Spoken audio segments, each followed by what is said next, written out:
Hello student, कक्षा 9वीं वाले बच्चे ध्यान देंगे। पिछले वीडियो में हमने अध्याय 3 समाप्त कर दिया था। आज हम पढ़ेंगे अध्याय 4, जिसका नाम है जलवायु।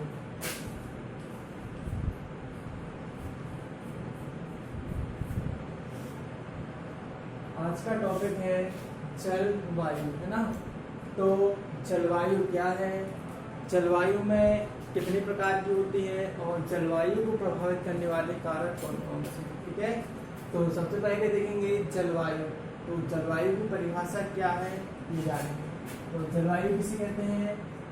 किसी स्थान के जो मौसम रहता है ना, किसी स्थान के मौसम की दीर्घकालीन वायुमंडलीय दशाओं को कहते हैं जलवायु। दीर्घकालीन मतलब किसी स्थान की, मतलब एक क्षेत्र है जहाँ पर लंबे समय से वैसी ही पवनें चल रही हैं जैसे पहले चल रही थी, ठीक है। तो किसी स्थान के मौसम की दीर्घकालीन वायुमंडलीय दशाओं को क्या कहते हैं? जलवायु। बन जाएगा किसी स्थान के, ठीक है, किसी स्थान के मौसम की दीर्घकालीन वायुमंडलीय दशाओं को क्या कहते हैं? जलवायु। ये हो गई क्या? जलवायु की परिभाषा, ठीक है। एक आता है जेट धारा क्या है, पूछा जाता है कई बार क्वेश्चन, जेट धारा क्या है। तो आपको जलवायु की परिभाषा हमने बता दी, किसी स्थान के मौसम की वायुमंडलीय या दीर्घकालीन वायुमंडलीय दशाओं को कहते हैं जलवायु। दूसरा आता है, पूछा जाता है जेट धाराएं क्या है या जेट धारा किसे कहते हैं। हमने मैप में बताया था आपको, ठीक है। कर्क रेखा जो है भारत को कितने अंश पर काटती है, कितने डिग्री पर काटती है? तो 23.1/2 डिग्री या 23 डिग्री 30 मिनट में कर्क रेखा भारत से होकर गुजरती है। जेट धाराएं जो है ये कर्क रेखा के ऊपर बनती है, ठीक है। और ये धाराएं जो है तीव्र गति से चलने वाली क्या होती हैं? हवाएं होती हैं। तो आपको लिखना है, पूछा जाता है क्वेश्चन, यदि कभी भी जेट धाराएं क्या है, तो ये जेट धाराएं जो होती हैं वो तीव्र गति से चलने वाली हवाएं होती हैं जो कर्क रेखा के ऊपर लगभग 27 डिग्री से 30 डिग्री, ठीक है, पर पाई जाती है। तो जेट धाराएं क्या है? जेट धाराएं कर्क रेखा के ऊपर 27 डिग्री से 30 डिग्री पर चलने वाली तीव्र हवाएं होती हैं या तेज गति से चलने वाली हवाएं होती हैं। बन जाएगा जेट धाराएं क्या है। अब आता है क्वेश्चन, हमने बता दिया जेट धाराएं क्या है। तो जेट धाराएं कर्क रेखा के ऊपर 27 डिग्री से 30 डिग्री पर चलने वाली तीव्र गति से चलने वाली हवाएं। अब आ गया जलवायु को प्रभावित, जलवायु की परिभाषा हो गई। जलवायु को प्रभावित करने वाले कारक क्या है?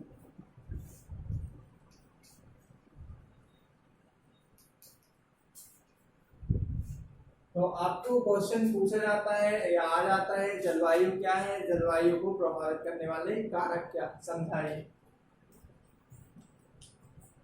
5 से 6 नंबर का आता है, आपको अच्छे से ध्यान देना और क्वेश्चन को समझना, ठीक है। तो जलवायु क्या है? जलवायु को प्रभावित करने वाले कारक कौन कौन से हैं, ठीक है।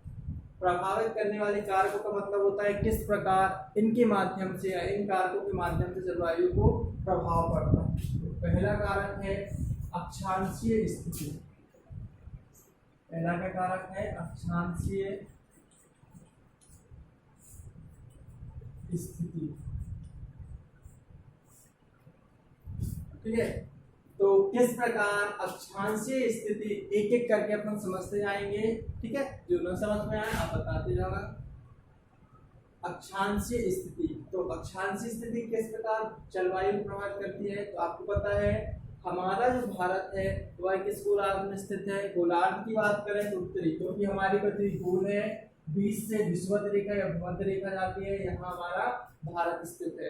तो ये दक्षिणी गोलार्ध, ये उत्तरी गोलार्ध। गोलार्ध की बात करें तो हमारा भारत कहाँ पर है? हमारा भारत जो है उत्तरी गोलार्ध में स्थित है। विषुवत रेखा क्या करती है? पृथ्वी को तो बराबर भागों में बांटती है, और कर्क रेखा हमारे भारत को क्या करती है? दो बराबर भागों में डिवाइड करती है। ठीक है, तो कर्क रेखा के जो दक्षिणी भाग, यहाँ पे कर्क रेखा के नीचे वाला जो भाग होता है वह दक्षिणी भाग होता है, ऊपर वाला क्या होता है, उत्तरी भाग ना। तो कर्क रेखा का दक्षिणी भाग जो रहता है वह रहता है उष्णकटिबंधीय क्षेत्र रहता है, उष्णकटिबंधीय क्षेत्र, और कर्क रेखा के ऊपर वाला उत्तरी भाग रहता है उपोष्णकटिबंधीय क्षेत्र। इतना बस हो जाएगा। तो अक्षांशीय स्थिति किस प्रकार जलवायु प्रभावित करती है, मतलब अक्षांशीय स्थिति जो है से भारत की जलवायु किस प्रकार प्रभावित हो जाती है। ठीक है, तो अक्षांशीय स्थिति में क्या होता है, जो कर्क रेखा है वह भारत को दो बराबर भागों में डिवाइड करती है, जिससे दक्षिणी भारत का की जो जलवायु रहती है कैसी रहती है, उष्णकटिबंधीय तथा उपोष्णकटिबंधीय। उत्तर भारत की जलवायु क्या रहती है, उपोष्णकटिबंधीय रहती है। हो जाएगा। दूसरा प्रभावित करने वाला कारक आता है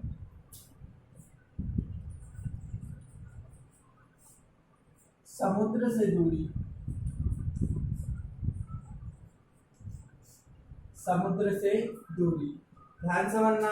आपको पता है यहाँ नीचे क्या है, हिंद महासागर है ना, हिंद महासागर। इस तरफ क्या है, अरब सागर। इस तरफ क्या है, बंगाल की खाड़ी। ठीक है, तो ये इस तरफ प्रायद्वीपीय भारत कहलाया, और ये समुद्र से दूरी। समुद्र से दूरी जलवायु को किस प्रकार प्रभावित करती है, तो आपको पता है समुद्र है ना, ये समुद्र है। तो समुद्र से दूरी जो है भारतीय जलवायु को किस प्रकार प्रभावित करती है। आप देखना यहाँ पे जो समुद्र है, समुद्र के पास कौन सा भाग है सब भारत का, ये दक्षिणी भाग। कौन सा भाग है, दक्षिणी भाग। तो समुद्र की से दक्षिणी भाग जो है वो क्या होता है, अत्यधिक पास होता है, जबकि जो उत्तरी भाग होता है या उत्तर के मैदान होते हैं भारत के, वो समुद्र स्थल से क्या होते हैं, काफी दूर होते हैं। इसलिए जो उत्तरी भाग होता है ये समुद्र तल से दूर होने के कारण यहाँ जो होती है ग्रीष्म ऋतु में जो गर्मी पड़ती है वो क्या पड़ती है, अधिक पड़ती है। क्या होती है, अत्यधिक तेज होती है। जबकि भारत का जो दक्षिणी भाग होता है वह समुद्र तल के पास में होता है, तो यहाँ पर जो ठंडी और जो गर्मी होती है वह कैसी होती है, सामान्य होती है। बनाएगा। समुद्र तल से दूरी या समुद्र से दूरी जलवायु को कैसे प्रभावित करती है, और बता रहे हैं। जो दक्षिणी भारत होता है, दक्षिण भारत जो होता है जो सागरों के पास रहता है, समुद्र के पास का होता है, जबकि उत्तरी भाग जो रहता है भारत का वो समुद्र से क्या रहता है, दूर रहता है। ठीक है, तो उत्तरी भाग समुद्र स्थल से दूर या समुद्र सतह से दूर होने के कारण यहाँ पर ग्रीष्म ऋतु में अधिक गर्मी तथा शीत ऋतु में अधिक सर्दी होती है, जबकि दक्षिणी भाग में जो है वह हिंद महासागर या समुद्र की सतह से पास होने के कारण, कम दूरी होने के कारण वहां पर सामान्य गर्मी और सामान्य सर्दी होती है। तीसरा है भू संरचना, भू रचना। भू रचना किस प्रकार जलवायु को प्रभावित करती है। आपको बताया था कि भारत में जो वर्षा होती है वह दक्षिण पश्चिम मानसून के द्वारा ही होती है। दक्षिण पश्चिम मानसून मतलब दक्षिण पश्चिम मानसून क्या कहलाएगा, ये है ना, ये इस तरफ पूर्व, ये इस तरफ पश्चिम, ये हो गया दक्षिण, और ऊपर क्या हो गया उत्तर। तो जो वर्षा होती है वह ये दक्षिण पश्चिम मानसून ना, ये क्या है, दक्षिण पश्चिम मानसून है ना।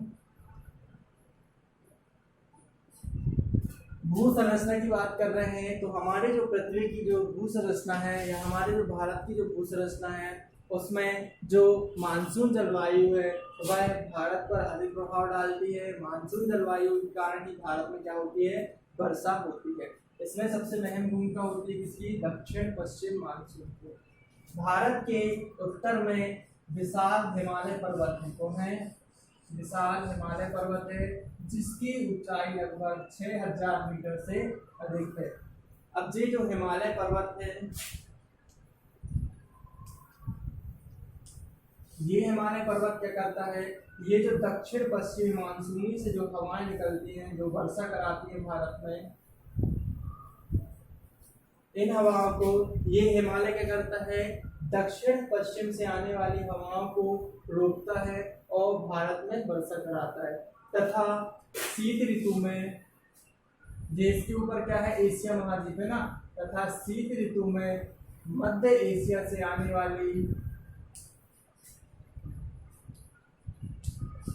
ठंडी हवाएं, ठीक है, तथा शीत ऋतु में ये क्या करता है, हिमालय मध्य एशिया से जो बहुत ठंडी हवा आती हैं उनको रोकता है और भारत को अत्यधिक ठंड से बचाता जाएगा। सिंपल सा पॉइंट इसमें।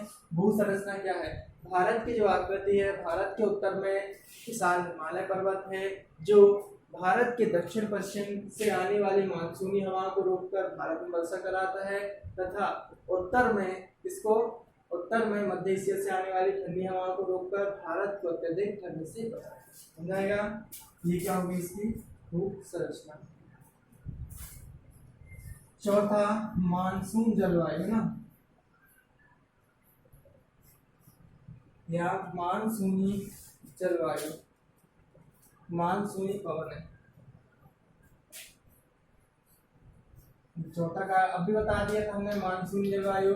तो भारत में सबसे सर्वाधिक वर्षा जो होती है वह किसके द्वारा होती है, मानसूनी जलवायु के कारण होती है।